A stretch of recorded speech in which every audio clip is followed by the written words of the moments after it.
Mr. President, The senator from Nevada. I ask that the quorum call be dispensed with.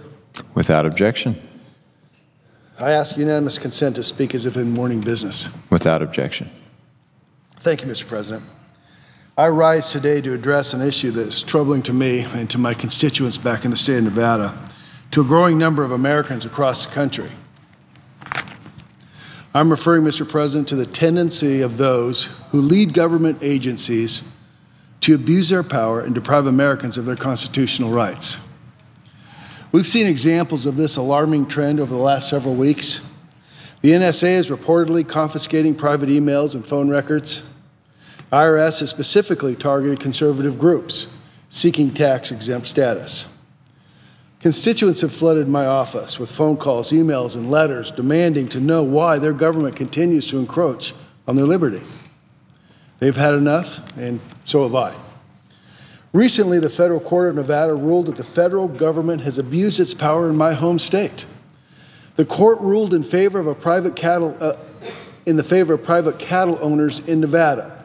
Ranchers who came to the court because they felt the federal government was intentionally interfering with their grazing permits and their private property rights. The court found that for more than 2 decades, federal officials entrusted with responsibility managing public lands actively conspired to deprive Wayne Hage and his father's estate of their grazing permits and their water rights.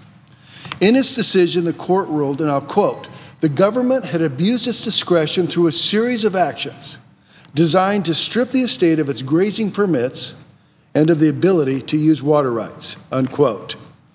The court described the actions of the government officials as an abuse of executive power and said, I quote, "shocked the conscience of the court and provided a basis for finding of irreparable harm," unquote. Mr. President, there seems to be a pattern emerging here. The federal government is supposed to be entrusted with protecting fundamental rights, like property rights and the rights to privacy. And yet, sadly, the American people are left wondering if their own government is living up to that public trust. The framers of the Constitution believed that private property rights were sacred.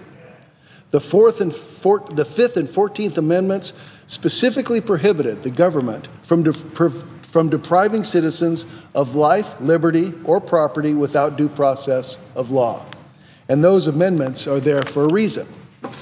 As the Nevada District Court wrote, I quote, "substantive due process protects individuals from arbitrary deprivation of their liberty by government," unquote.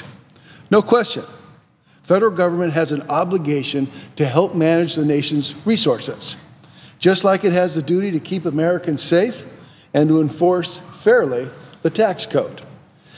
But these responsibilities require integrity, accountability, and impartiality, and these powers cannot be used to push political or partisan agendas. In a state like Nevada, which is made up of land that's 87% federally controlled and where resources like water and vegetation are scarce, the role of the government in protecting private property rights is especially important and cannot be abused by overzealous government officials.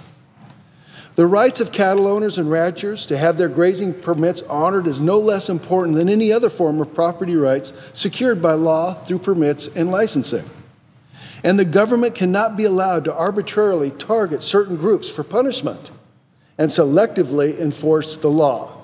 That kind of behavior is precisely what the framers wanted to guard against.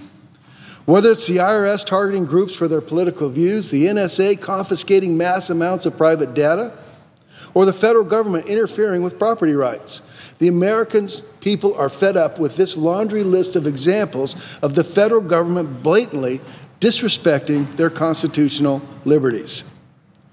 Fortunately, the federal courts remain open for Americans to defend themselves against government abuse.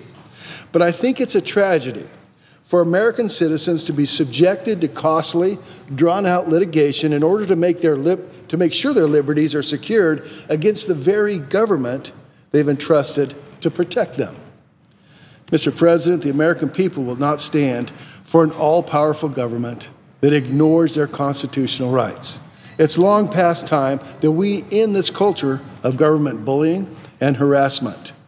The government derives its power from the consent of the governed.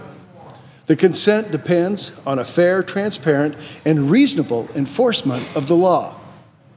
If we're to remain the greatest country on earth, live up to the powerful ideals that inspire our founders, then we must restore the trust of the American people in their government, and we must begin that process right away.